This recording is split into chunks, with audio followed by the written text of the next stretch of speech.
కండలు తిరిగిన టెక్నాలజీ కాస్త ఖరీదే గురు. పూర్తి వివరాలకు చదవండి రేపటి సాక్షి దినపత్రిక. మున్నేరు ఉప్పొంగడంతో ఖమ్మం జిల్లా అతలాకుతలమైపోయింది. వరద సమీప కాలనీలకు చెందిన విద్యార్థులు తమ సర్టిఫికేట్స్ కొట్టుకుపోయాయని తీవ్ర ఆవేదనను వ్యక్తం చేస్తున్నారు. తాము కష్టపడి చదివిన చదవంతా వరద పాలైందని విద్యార్థులు లబోదిబోమంటున్నారు. ఒంటి మీద బట్టలు తప్ప ఇంకా ఏమీ మిగలలేదని తీవ్ర ఆవేదనను వ్యక్తం చేస్తున్నారు. ఇక ఇదే విషయంపై మరింత సమాచారం మా ప్రతినిధి మహేందర్ అందిస్తారు. ప్రస్తుతం మనం వరద ముంపు సంబంధించిన కాలనీల్లో తిరుగుతూ బాధితులకు సంబంధించి ఇబ్బందులను కూడా తెలుసుకునే ప్రయత్నం చేస్తున్నాం. అయితే ఎక్కువగా స్టూడెంట్స్కి సంబంధించిన పరిస్థితి కూడా చాలా దారుణంగా ఉంది. వారి ఒరిజినల్కి సంబంధించిన సర్టిఫికేట్స్ చాలామంది కాంపిటేటివ్ ఎగ్జామ్స్ ప్రిపేర్ అవుతున్న స్టూడెంట్స్కి కూడా ఒరిజినల్ సర్టిఫికేట్లు కూడా కొట్టుకుపోయిన పరిస్థితి కనిపిస్తుంది. ఇల్లు కూడా పూర్తిగా ఇంట్లో ఉన్న వస్తువులన్నీ కొట్టుకుపోయిన నేపథ్యంలో ఆ సర్టిఫికేట్స్కి సంబంధించి కొట్టుకుపోయాయి. చాలామంది స్టూడెంట్స్ సంబంధించి మనకు ఇప్పటికే సమాచారం ఇచ్చారు. ఆ స్టూడెంట్స్ సమాచారం మేరకు మనం ఇక్కడికి వచ్చాం. వారిని అడిగి ఆ సంబంధించి తెలుసుకునే ప్రయత్నం చేద్దాం. ఏమేమి సర్టిఫికేట్స్ సంబంధించి పోయాయి, వాళ్ళ ఇళ్ళలో ఎటువంటి పరిస్థితి ఉందన్నది చెప్పండి. ఎట్లుంది ఇళ్ళ పరిస్థితి, ఏమేమి సర్టిఫికేట్స్ సంబంధించి పోయాయి? నా బీటెక్ సర్టిఫికేట్స్ పోయినాయి.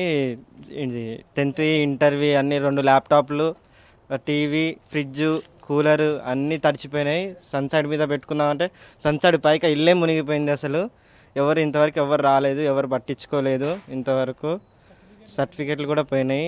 2 original certificates 10th inter BTech original certificates పోయినాయి. ల్యాప్టాప్లు కూడా 2 దడిచిపోయినాయి. టీవీ దడిచిపోయింది. అంతా ముద్ద ఒక 2 క్వింటాల బియ్యం దడిచిపోయినాయి. అన్నీ దడిచిపోయినాయి, పాడైపోయినాయి అన్నీ మొత్తం. మీ ఏమేమి సర్టిఫికేట్స్ సంబంధించి? నా 10th పోయినాయి, ఇంటర్వ్యూ పోయినాయి. ఇప్పుడు ఇల్లు కూడా గోడలు మొత్తం కూలిపోయినాయి. మాకు అసలు రేకులు పోయినాయి. ఇంట్లో ఉండే పరిస్థితే లేదు మాకు ఇప్పుడు అసలు ఏం లేవు. వాటర్ లేవు, శానిటైజర్ లేవు. ఇప్పుడు జేసీబీ కూడా వస్తుందో రాదో. ఇప్పుడు ఈ గోడలు ఎట్లా తీయాలో మేము సర్టిఫికెట్లు అన్ని ఒరిజినల్ సర్టిఫికెట్స్ అన్నీ పోయినాయి. మీరు చెప్పండి, మీ ఏమేమి సర్టిఫికేట్స్ సంబంధించి పోయి? 10th ఇంటర్ డిగ్రీ అన్ని సర్టిఫికేట్స్ పోయినాయి అండి. ఆల్మోస్ట్ 5 years హార్డ్ వర్క్ చేసి కష్టపడి చదువుకున్న సర్టిఫికేట్స్, కష్టపడి కొనుక్కున్న సామాన్లు, ఇల్లు అంతా మా చాలా నాశనం అయిపోయింది. ఇప్పుడు మేము కట్టుబట్టలతో రోడ్డు మీద ఉన్నాం. మా ఫ్యామిలీస్ అవన్నీ మేము ఖచ్చితంగా మాకు 2-3 months పట్టిద్ది. ఇప్పుడు 2-3 months మేము వేరే వర్క్ కూడా చేయలేము. మాకు తినాలన్నా ఏం చేయాలన్నా కూడా ఇంకా చాలా టైం పట్టింది మాకు తేరుకోవడానికి. ఇక్కడున్న ఫ్యామిలీస్ అన్నీ ఆల్మోస్ట్ ఒక 300 houses ఇదే సిచ్యువేషన్లో ఉన్నాయి. సరే ఇప్పుడు వస్తువులు అంటే కొనుక్కుంటే ఇప్పుడు సర్టిఫికేట్స్ ఎవరు తిరిగి తేలేరు కదా. ఇప్పుడు మేము జాబ్ కొట్టాలన్నా ఖచ్చితంగా సర్టిఫికేట్స్ అడుగుతారు. ఒరిజినల్ సర్టిఫికేట్స్ అన్నీ ఇప్పుడు వాటర్లో వెళ్ళిపోయినాయి, ఫ్లడ్స్లోనే. సో ఇప్పుడు దాని గవర్నమెంట్ ఏదో ఒకటి న్యాయం చేయాలని. మీరు చెప్పండమ్మా, మీకు సంబంధించిన ఏమేమి పోయాయి? అంతా కూలిపోయిందండి. అసలు మాకు ఇంకా ఇప్పుడు ఏది లేదు, చెప్పడానికి కూడా ఏం లేదు. అసలు ఏం చెప్తాం, అసలు మొత్తం పోయినాయి.